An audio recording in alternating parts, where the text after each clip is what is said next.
Red breaking చూస్తున్నాం. పంబన్ కొత్త వంతెనను ప్రధానమంత్రి నరేంద్ర మోదీ ప్రారంభించారు. శ్రీరామనవమి సందర్భంగా భారత ఇంజనీరింగ్ అద్భుతానికి ప్రతీకైన వారధి ప్రారంభమైంది.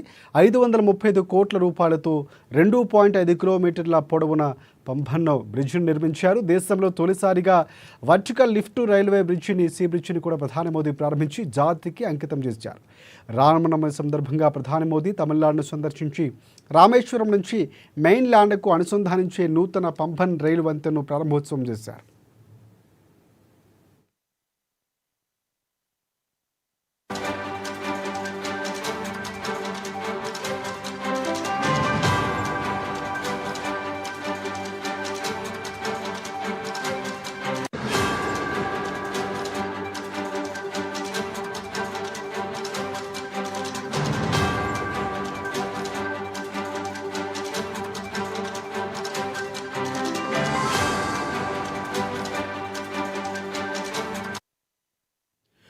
రైట్, పంబన్ కొత్త వంతెనను ప్రధాని మోదీ ప్రారంభించారు. శ్రీరామనవమి సందర్భంగా భారత ఇంజనీరింగ్ అద్భుతానికి ప్రతీకైన వారధి ప్రారంభమైంది.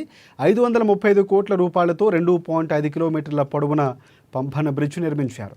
దేశంలో తొలిసారిగా వర్టికల్ లిఫ్ట్ రైల్వే సీ బ్రిడ్జిని ప్రధాని మోదీ ప్రారంభించి జాతికి అంకితం ఇచ్చారు. రామనవమి సందర్భంగా ప్రధాని మోదీ తమిళనాడును సందర్శించి రామేశ్వరం నుంచి మెయిన్ ల్యాండ్కు అనుసంధానించే నూతన పంబన్ రైలు వంతెనను ప్రారంభోత్సవం చేశారు.